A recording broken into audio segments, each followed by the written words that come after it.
All right, I'm going to go ahead and get started. So, this is going to be a small group. This should be fun. How many of you have been on a road trip? We've all been on a road trip. And when you go on a road trip and you have children in the car, or you have a husband in the car that's easily bored, you play games in the car. So, today's presentation is going to be a car ride, and we're going to play the alphabet game. And when you take a long car ride, you go in order, because it takes longer. But we only have an hour, so this is a short car ride. And we're going to take a car ride through the beautiful state of Idaho, and we're going to play the alphabet game as we go. So, make sure this works. So we're going to start with the letter J. My name is Jennifer Weddel, and I am the Instructional Technologist at Boise State. I work in the LTS group. This is our very good-looking group here. Recent picture, a little cold, with our beautiful bee out front. I started a year and a half ago as just a Blackboard technical support specialist, and you're just going to do Blackboard, and that has since evolved into a lot of other things, but it's mostly what I do, and it's actually what I really enjoy. So, Boise State University brought Blackboard to campus before the turn of the century, back in 1998, 99. I was a high school student, but we brought Blackboard on campus, and it started literally on somebody's computer underneath a desk, like 8 people, and it has grown exponentially in that time. It has gone from one computer with a couple of people using it to an enterprise technology. And Boise State has gone from a small university to the monster that it is today with all of our blue and orange publicity. But in the last 6 years, before I came, Blackboard was supported by a dude, just one dude. And what we discovered is that as far as the knowledge on campus about Blackboard was concerned, we had pockets of institutional knowledge absolutely everywhere. One person knew how one thing went, one person knew another thing went, customer care knew how a couple things went, and then there was Drew, and Drew knew everything, mostly. But we had all of this institutional knowledge about Blackboard and how it was integrated with all of these things, but nothing was all in like one box. So when I started, I had to ask probably 300 people about Blackboard to be able to wrap my head around it. And we discovered that's really not an efficient way to run an enterprise software. So Blackboard was kind of a small entity, and the university was like, should we keep Blackboard? Should we get rid of Blackboard? What are we doing with Blackboard? And at some point the provost said, you know what? It's an enterprise solution. We're going to throw resources at it. We're going to improve it. We're going to make it work. This is something that's important to student learning. We've got to throw some weight behind it. So that's what we did, and that's why why my team was created and why I was hired on. So that institutional knowledge lived in one dude's head and on one web page. But the problem with that is it's just not scalable.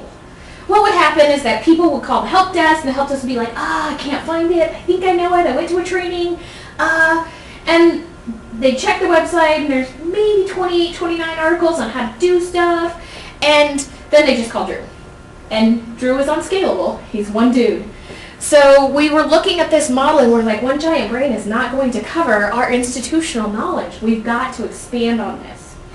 But it was really good timing, because we were getting ready to do a big upgrade. And we realized with this upgrade that the entire UI was going to change, the way it looked, the way it felt, and some of the ways it functioned. So it was a good time to think about how were we managing our knowledge. Instead of just who knows what and who to go to for help, we had to look at knowledge management as a whole.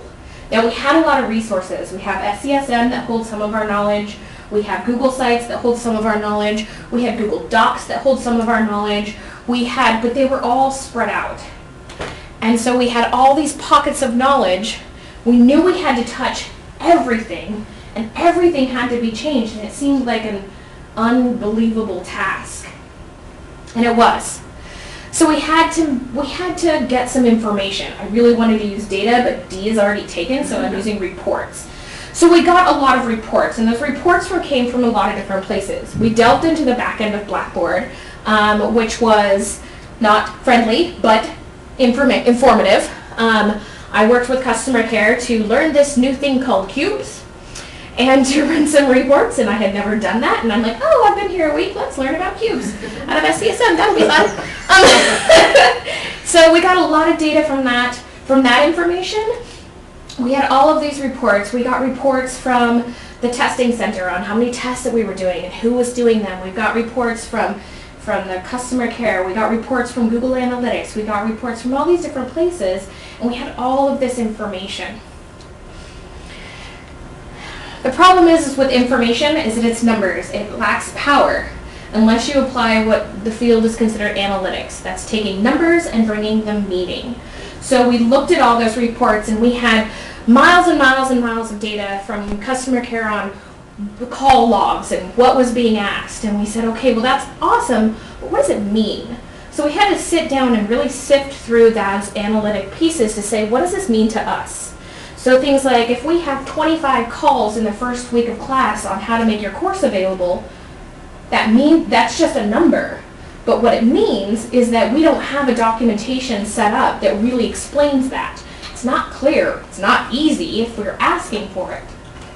So what can we do about that? So with those analytics, we had to make some decisions. That is the D. There was so many things we had to decide. Now we had the website, we had all these internal documents, we had external documents, and we had a lot of things that connected about Blackboard. We had training. We wanted to improve our training for faculty, wanted to improve our training for help desk, wanted to improve our training for testing center and for all of the departments that used it. What about the admins? The job was exponential. We had all this information and all these places that we wanted to touch. We had to make some decisions. Now, since we knew we had to touch every article, and we had to change screenshots, and we had to take on all of that, that's what we decided to do. We decided to start with our website that had tutorials about how to do stuff. From there, we could link things like training to that. We could update help desk material to link to those articles. So we had a central repository. Now we had to work within the parameters we were given, because with all this information, we were also given a budget of 0. We had time and we had me, but we didn't have extra money to buy a solution. We couldn't go buy a knowledge management tool. It just wasn't what we were going to do. So we worked with what we had. And we have WordPress on campus. So that is our web solution, and our department website is from WordPress. And that's what we had control over, so that's where we started. Now this is our original help page. So these were all the articles we had on how to do stuff in Blackboard, and that was it. And I think 3 of those links were broken. And as you can tell, the consistency. So we took that, and this was created by Drew more as I cannot explain how to manage your discussion boards one more time. I'm going to create an article, and then I'm just going to send you a link. That way I don't have to say it again. So it was created very retroactive, like, oh, I just can't do it. Here's an article, I'll create it. That way I can send a link. There was no I wonder what people are asking about. I wonder what they're having problem solving. So we knew that from the data we had questions, and we often didn't have solutions for those. So we took this and we said, okay, this is a great start. We like the categories, kind of, we're not really sure, but we knew we needed to use WordPress. So our first challenge is we started with the end user.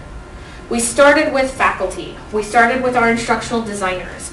We started with our help desk. We looked at who are the people that we want to use this knowledge, and what do they want from it. And they all have different needs in some cases, and in some cases their needs are very much the same. The other thing we knew is we had to deal with compliance. We had to think about tables in WordPress aren't accessible.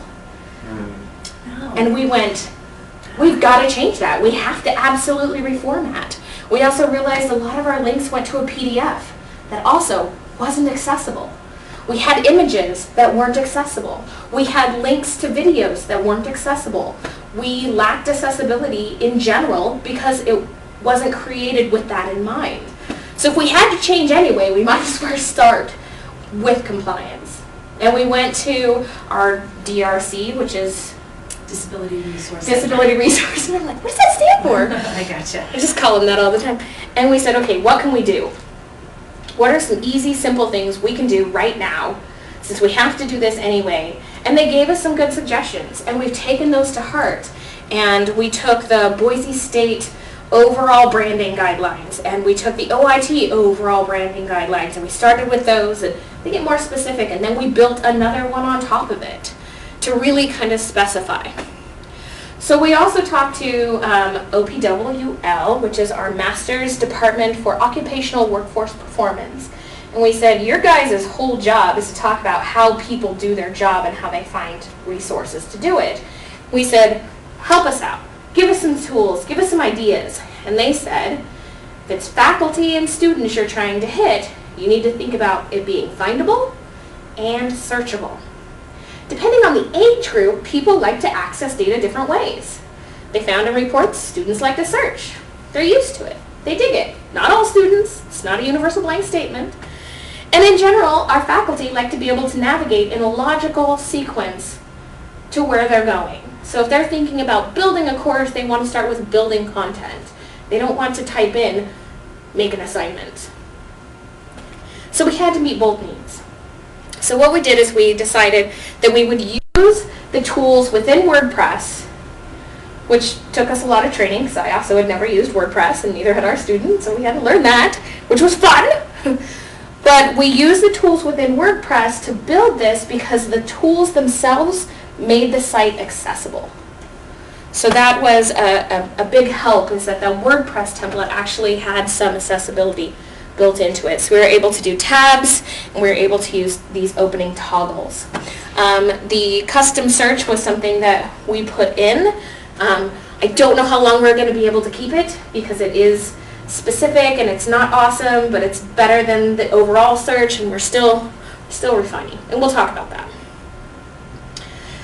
Now along the way, we built this whole thing, we rolled out the upgrade, we pushed out all these new articles, and then we sat back and enjoyed the glamour and the accolades.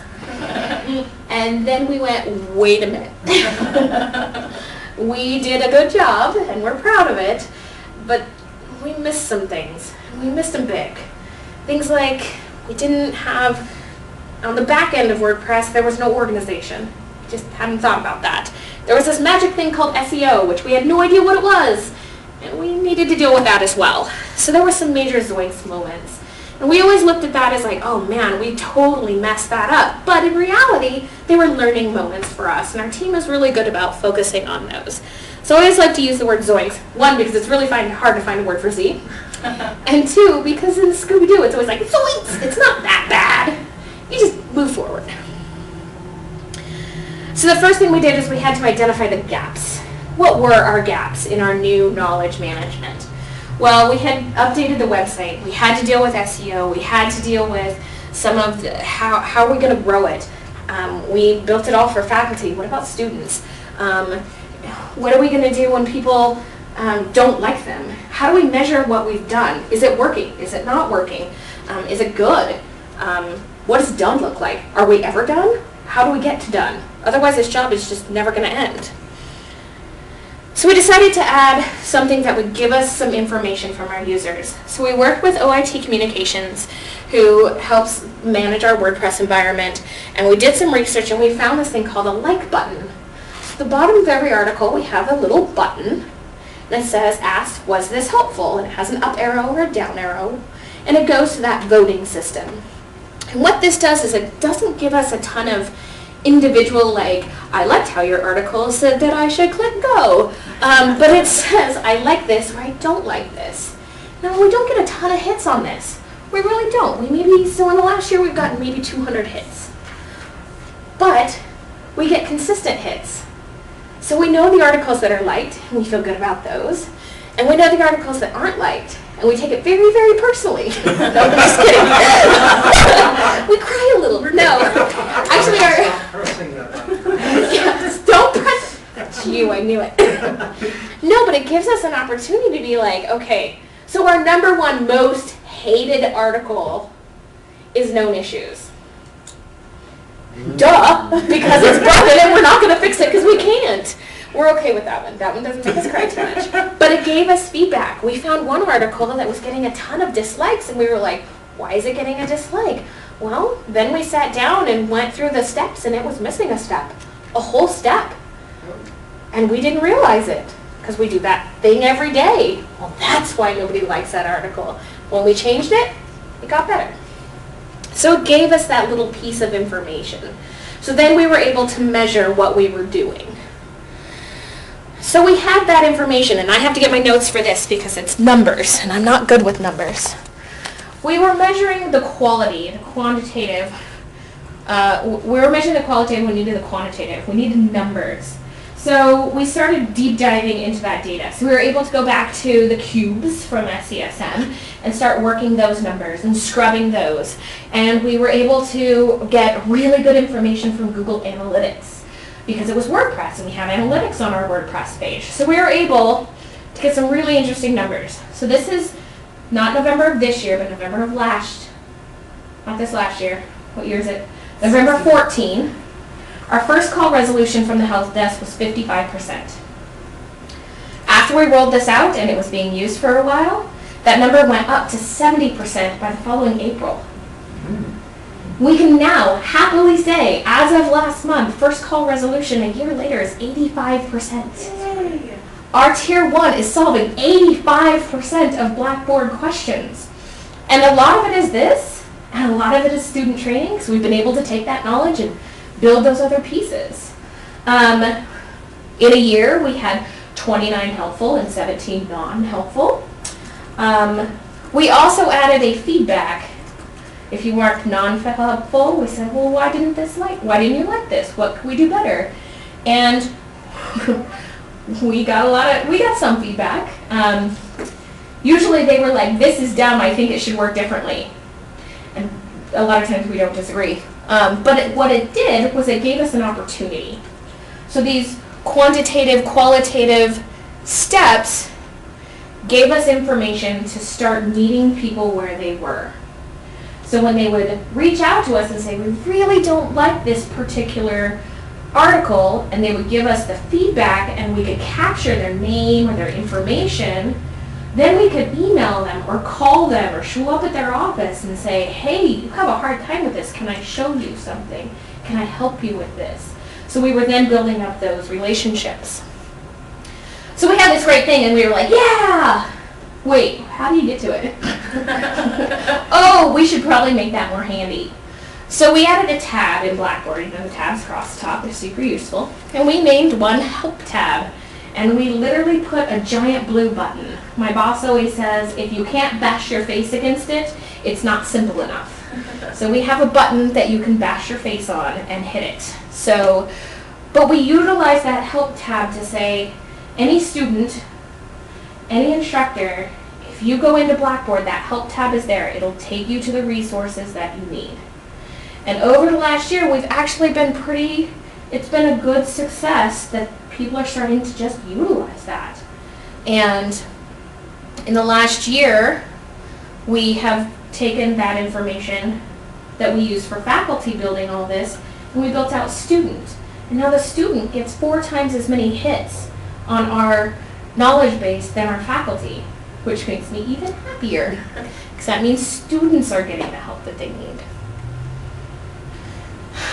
So one of the other Zoinks moments was we had this ever-expanding knowledge base and absolutely no organization to it. So we had to go back and remap. We had to map what was going to be siloed. We were also adding new softwares that we were supporting. And with those softwares, we were adding knowledge bases for those. We added Qualtrics. We added Digication. We added all these other ones, and we didn't have it organized. So it was all helter-skelter. And when you search for syllabus, you get one from Digication and one from this and one from... So we had to start siloing things and mapping those things out. And this is actually something that's not even all the way done.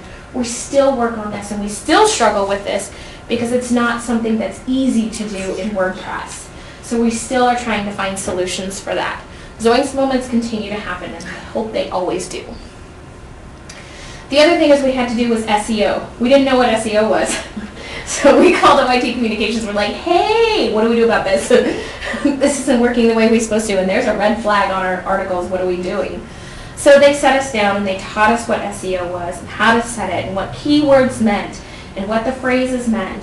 And that was a learning experience for us. And now it's part of our plan when you create an article, is there's a template, so even our student employee now writes most of our knowledge base articles because there's a template, he knows exactly what to do, he has all of that, and there's a whole section on how to set the SEO, and we've made it very clear how that's done, so that's really nice. And it's search engine optimization, sorry, I didn't know that either. So the other thing we really wanted to tackle is voice, style, and tone. On our campus, there are 2 Blackboard admins. One is Drew Jossis, and I'm the other one. And if you email us the exact same question, you will get the exact same factual information delivered in 2 very different ways. And neither one is wrong. They're just very different. We're just different people. You're going to get a little bit more flowery from me and excited and energetic, and from Drew you're going to get nice, clear facts. So we were like, okay, when we write these articles, if there's a team of us writing them, how do we make it so that the person reading them doesn't go, oh, Drew wrote this one, oh, Jen wrote this one, oh my gosh, it's so long. So in our style guide, we actually sat down and talked about voice. So things like, we don't say thank you. We don't need to. It's a knowledge base. We have a summary. The summary will tell you what you're going to accomplish in this article. We talked about style. So literally down to what kind of bullet points we use. How many levels of bullet points we use.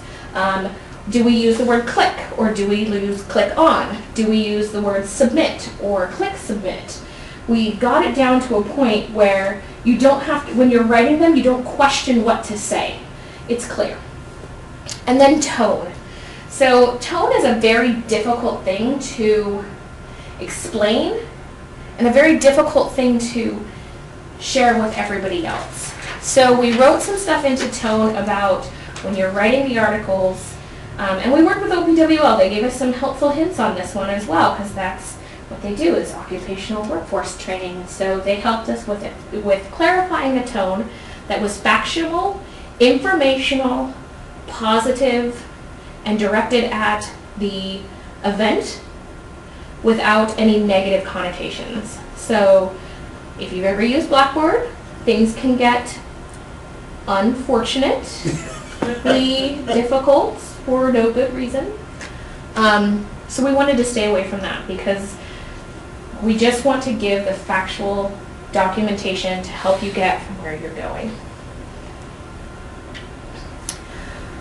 This is my favorite picture. Just gonna say. So the other thing we had to do is through the whole process, our biggest learning experience, we were a new department, we were all excited, we were all kind of like, hey, it's the 4 of us, we're gonna do this, we're gonna rock and roll, we're gonna upgrade Blackboard. And we kind of had a myopic centered view. And the biggest thing we learned from our knowledge management is that we can't do this in isolation.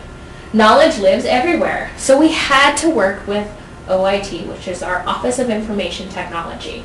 We had to reach out to people all across OIT to find out what this knowledge meant. How does a student get from PeopleSoft to Blackboard? Well, we don't do that. I'm not typing that name in. How does that happen? Have to talk to the PeopleSoft people and then the app admins and the programmers and what about middleware and all these different pieces. We had to work with customer care. What's being asked? How do you answer the phone? What kind of questions do you get? What happens if you don't know the answer? What happens if you do know the answer?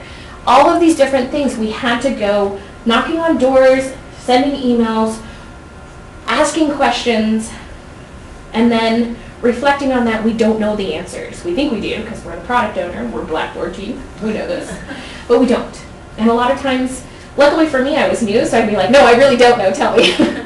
But that was one of our biggest lessons learned, and one of our biggest Zoinks moments was not reaching out. And once we started doing that, we realized that our knowledge management is not about Blackboard, it's about faculty and student learning. And everybody's focused on that. The other thing that we really wanted to do is we wanted to shift this to a timely thing. As you know, with every LMS, at different times of the semester, you have different concerns and different things. So on our faculty page, we have the front tab, which is trending. So we decided that this tab would change seasonally. So about 3 times a semester we update this. Beginning of the semester, how to request your course site, how to make your course site available, how to create an assignment, how to build. About halfway through the semester, we move to assessment, how to create a test, because that's when midterms are coming up. How to, set up a test. Here's a link to the testing center on how to set up a test. We changed those to be more centered on assessment. End of the semester, how to clean up your grade book, because it's a mess. How to clean up your grade book, how to prepare your class for the end of the semester, how to prepare your class for a course copy, how to do all of those things, and we try to keep it constantly revolving. Now there are some things we never remove from this timely tab. Things like known issues. We don't have a lot of them, but people love to go there because they think it's broken, and then they check, and then it's not, and then they're okay, they can move on. I'm the same way. As soon as I get frustrated with anything, I go to Google and I'm like, what's wrong with Google? And Google's like, nothing's wrong with Google. And I'm like, fine, I'll figure it out.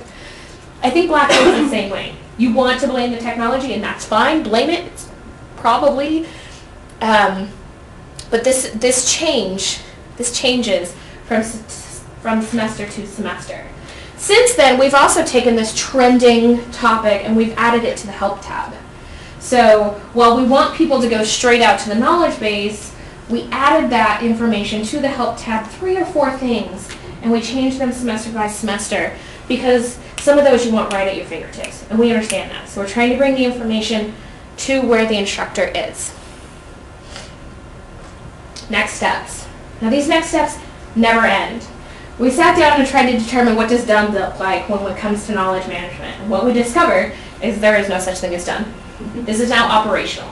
Something we focus on every week. This is part of my job. This is something I do every day. Even today, I have a knowledge management issue that I'm working with on the education side for another technology. It never ends because every technology changes. So our next steps were to grow it out to support our other technologies. We also did OPWL had their students do a needs assessment for student users of Blackboard. And they spent an entire semester with students clicking in Blackboard. What do they need to do? What do they not know how to do? What are they not sure how to do? How are they navigating? And from that, they gave us this list of like 145 things that students do in Blackboard and listed them from the most frequent to the least frequent and said, you need to create a knowledge-based article for every single one of these tasks. And we said, okay, and we did. To the minutia of how to add an emoticon to a discussion board. 2 people did that the entire semester in the case study, but there's a document on how to do that. There are instructions. So that was one of our next steps. The other next step is that as our knowledge grows, how do we archive it? How do we know when it's no longer being used? Searching our knowledge base isn't helpful if you come up with 35 items explaining how to do things. So now we're going through the steps of taking those articles and cataloging them. How often are they used? Do they have any likes? Do they have any dislikes? If they haven't been used more than 3 times in a year, are we just going to pull them down? Or are they poorly written? You know, what is the reason for it not to be used? We're also looking at the likes and dislikes and constantly updating those articles. This one's really disliked. Let's go ahead and change it. Let's change the wording. Let's, play with the tone. Let's add a video. Whatever it needs to be to kind of bring up the performance of that particular article. We're also looking at the fact that our Blackboard knowledge lives under our department site in OIT, which means that when you search on it, you get everything in our department. Well, our department has grown, so now the search is kind of not as helpful anymore. So what are we going to do about that? We're going to have to work with OIT Communications. We're going to have to find another solution. One of the other big things is utilizing I wanted to put video, but V was used, so we're using Y. But it's for all video. We started taking, Drew has really been good about when somebody calls and asks a question, he will create a video on how to do what they're asking. Quick screen scrape, hey, this is Drew, just want to show you how to, make this group available. I'm in your class, I'm going to click here, I'm going to click here, and then he ships the video to them. So we started putting those in a repository. The hard thing about that is he's usually in a live running class, and we don't want to publish those because they're student data or student names. It's going to get bad. But there are some that we can reuse with the permission of the instructor. Hey, this was a really quick video on how to do this. Do you mind if we use it? There's no student information in it, just the landing page of your course. Is that cool? Say yes or no. So we put some of them on YouTube, and we put some of them on TechSmith, and now we're starting to put those into one collection and starting to see how we can reuse those, how we can utilize those, and how we can use those as teaching tools, both in faculty training and help desk training. So we also realized that these pockets of knowledge, the other pockets of knowledge that we haven't yet touched. So we focused very strategically on faculty training, things that faculty needed to do to be able to do their job. So this is the god-awful wallpaper we keep. You've seen this. It's usually on Drew's wall. This was before it went up on the wall. Each one of these individual lines is a permission that you can grant in Blackboard. And I think there's 690, almost 700 individual permissions that you can grant in Blackboard. And then these are all of the different groups on campus that have elevated permissions beyond standard. So whether they're in a node or whether they're a specific person that's doing a specific task, this literally plasters across a wall in an office. And we realized that's probably not our best solution, because what if you're not on campus and you need to modify, permissions? What if something goes wrong or those all get reset? How we don't know as an upgrade, is this going to be done? What if you're building floods? Yeah. What if you're zip it? What if you're building floods twice in 1 year? What are you going to do? So then we decided we've got to tackle these little pockets of knowledge. Now this is not something we're going to make public to everybody in the university. This is not something we're even going to make public to most people in the university. So we had to find a solution for this that wasn't public. At this point, this lives in a giant, awful Google site, but it gives us that node administration and the permissions. We rethought, do we really need to know every single permission? No, not really. We need to be task-based. So we were able to take those other pockets of knowledge about the backsides of Blackboard. We have a migration cycle for upgrades. So we run through the dev environment, and then run the test scripts, and then move it to test, and then production. Well, we didn't have any of that documented. Now we do. So those pockets of knowledge outside of just how to do your job as faculty, we've started to develop processes around those as well, using much of the same strategies. Make sure it's clear, make sure it's concise, tone, style, so that it's consistent. So X marks the spot. So this is kind of the path that we went through. It's really hard to find an X word too, so I'm just saying, this was a hard one. This is the URL, where the tiny URL if you wanted to go visit our site. But these were the things that we kind of went through to get where we were going all the way to this new site. And this is constantly evolving and constantly changing. And that's all I've got for you. Every photograph in the presentation was taken either by Boise State, or I have a couple photographer friends, and then myself, but all of those are local Idaho pictures from the beautiful state of Idaho. So there you go. That's it. Thanks for being a good group. Smell as you were. I appreciate it. Yeah, Jennifer, you forgot my favorite meeting of the month. And then I get to geek out on numbers with people. But I think that meeting is actually a key part of, we get key stakeholders in the once a month and sit down and say, what numbers are we looking at, and what do these mean, or what questions are we getting because of taking a look at these numbers? And more than answering the questions, it's gotten us all to the point that we can sit down and say, cool, how can we make this better? Well, yeah, so we do the monthly trend analysis. So we look at the data coming up from the help desk, we look at Google Analytics, we look at like hit rates, we look at page views, load speed, like we're looking at a wide range of things. And we get key stakeholders from all across the campus and we say, what does this mean? What do you want? You know? And that's, honestly, that's how we identify some of those first call resolution things. You know, we were like, wow, we're getting a lot of questions about blank. Well, let's train up the help desk on that.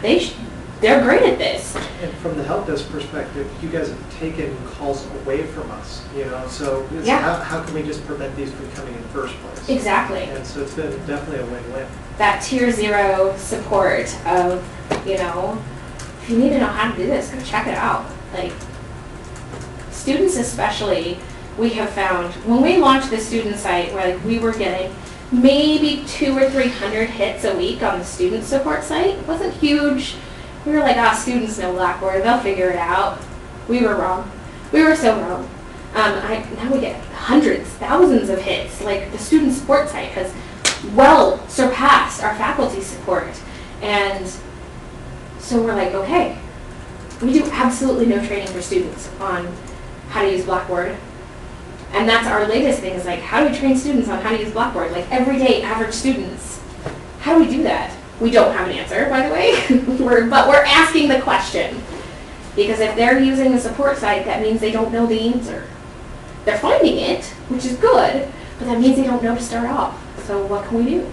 So that meeting has really given us a good perspective on how are we going to improve, how do we change, how do we... And it's brought in a lot of transparency to Blackboard, which is like a giant black hole of information and technology thrown in. And so we are understanding what the help desk does, they're understanding what we do, we're understanding what the app admins do to keep the system running. Like, we were like, oh, Blackboard's really slow at 8 o'clock on Thursday nights. Must be the Blackboard server. And then Mark was like, no, it's probably not Blackboard at all. It's probably the pipeline coming into the university. We're like,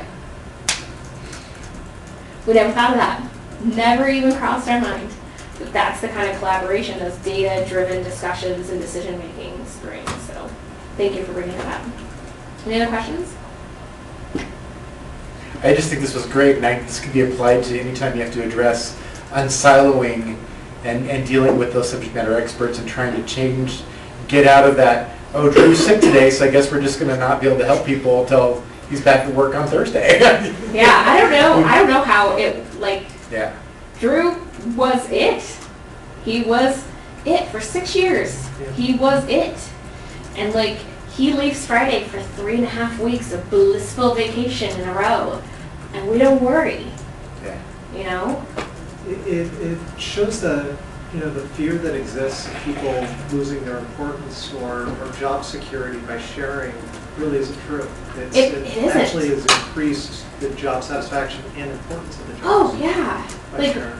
we have shifted. I mean, Drew and I have both been able, when I started, it was like, Jen, you're the Blackboard admin. You and Drew are Blackboard admins. You are technical support.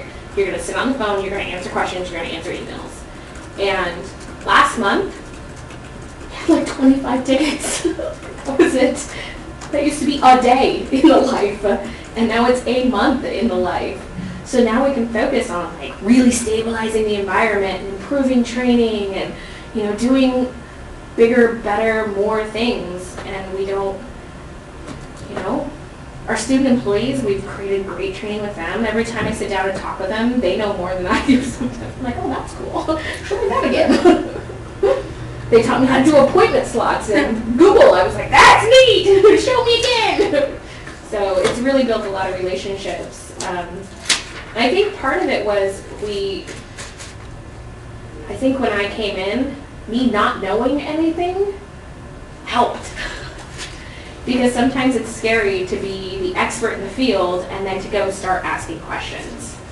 Because you worry like, well, I'm the Blackboard expert, I should know this, and I don't, or I don't want to have it repeated to me. But I was able to just be like, I don't know anything, tell me more. That's neat. So that was really helpful. It was just good timing. So, all right, I'm going to stop the recording. Thank you. Thank you.